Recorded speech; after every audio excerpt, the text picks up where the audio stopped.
Bro రీసెంట్గా పహల్గామ్లో ఒక భారీ ఉగ్రవాద సంస్థ వచ్చి అటు నుంచి అందరినీ కాల్పులు జరిపారనమాట. మరి ఈ క్రమంలో ఒక మన ఫేమస్ తెలుగు యాక్టర్ అయితే అక్కడికి వెళ్ళి చాలా అంటే చాలా ఎంజాయ్ చేస్తూ ఫోటోలు అయితే షేర్ చేస్తున్నారు అనమాట. సో మరి అతని ధైర్యానికి కూడా అందరూ మెచ్చుకుంటున్నారు. సో మరి ఎవరా యాక్టర్, అసలు ఏంటి స్టోరీ? అయితే ఇప్పుడు అంటే ఈ ఏప్రిల్ మే నెలలో కూడా మొత్తం సమ్మర్ కాబట్టి ఖచ్చితంగా చాలామంది కూడా జమ్మూ కాశ్మీర్ ఏరియాస్ కానీ పహల్గామ్ ఏరియా మొత్తం కూడా పర్యాటకులతో ఫుల్గా రష్గా ఉంటుందన్నమాట నార్మల్గా ఇంతకు ముందు ఇయర్లో కానీ. సో ఇప్పుడు మనకు ఎప్పుడైతే ఇక రీసెంట్గా ఉగ్రవాదుల దాడి జరిగిందో అప్పటి నుంచి అక్కడ ఎవ్వరు కూడా కనిపించట్లేదు. ఆ ఏరియాస్ మొత్తం కూడా ఫుల్ ఖాళీగా కనిపిస్తున్నాయి. అయితే అక్కడ ఉన్నటువంటి కాశ్మీరీలు ఎవరైతే ఉన్నారో వ్యాపారస్తులు కావచ్చు, అక్కడ పర్యాటకులకు వచ్చిన వాళ్ళకి షెల్టర్లు ఇవ్వడం కావచ్చు, వాళ్ళకి ఫుడ్ అంతా కూడా చేసే వాళ్ళ వ్యాపారులు మొత్తం కూడా ఇప్పుడు అసలు ఎవరు కూడా రావట్లేదు, మా జీవనాధారం ఏంటి, మేము బ్రతకాల వద్దనే విధంగా చాలా బాధపడుతున్నారంట. అయితే రీసెంట్గా మనకు టాలీవుడ్లో కానీ బాలీవుడ్లో కానీ చాలా మంచి మంచి సినిమాలు చేసి ఒక మంచి పేరు సంపాదించుకున్న వ్యక్తి ఇక్కడ మనం చూడొచ్చు, అతుల్ కుల్కర్ని.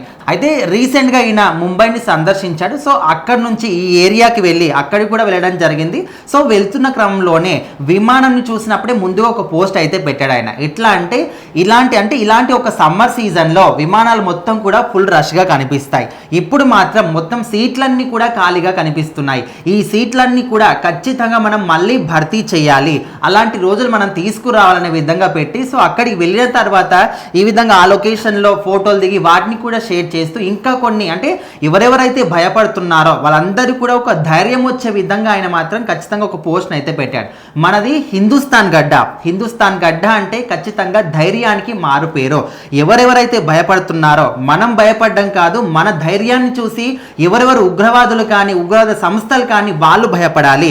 ద్వేషాన్ని ప్రేమ ఓడిస్తుంది, ఆ ఓడించే ప్రేమ మన దగ్గర హిందుస్థాన్ గడ్డలో ఉంది. సో అలాంటప్పుడు మనం ఎందుకు భయపడాలి? సింధు నది కావచ్చు, జీలం నది కావచ్చు, వాటన్నింటినీ కూడా మనం సందర్శించాలి.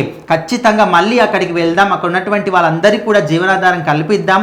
మనందరం కూడా మన ధైర్యం ఏంటి, మన ప్రేమ ఏంటి, మనం తలుచుకుంటే ఏం జరుగుతుందనే విషయాన్ని కూడా మనం నిరూపించాలి. ఎందుకంటే మనం భారతదేశం గడ్డలో పుట్టామనే విధంగా ఒక పోస్ట్ని కూడా పెట్టాడు. సో మొత్తానికైతే ఈ పోస్ట్ని చూసిన తర్వాత చాలా మంది ఆశ్చర్యానికి గురవుతున్నారు. ఇంకొంతమంది మాకు కూడా ధైర్యం వచ్చింది, ఇంకా మేము కూడా వెళ్తామనే విధంగా కూడా కొంతమంది ధైర్యంగా ముందుకు అడిగేస్తున్నారు. సో మొత్తానికైతే ఒక యాక్టర్ అయ్యుండి చాలా మంది కూడా వెళ్ళడానికే భయపడుతున్న క్రమంలో అక్కడికి వెళ్ళి మరి ధైర్యంగా ఈ విధంగా ఆయన వెళ్ళడమే కాకుండా ఇతర వెళ్ళే వాళ్ళకు కూడా ధైర్యాన్ని కల్పించడం అనేది చాలా ఆసక్తికరంగా చాలా మంది కూడా ఈ ఫోటోని షేర్ చేస్తూ దాని కింద ఏదో ఒక మెసేజ్ని రాసుకొస్తూ ఉన్నారు.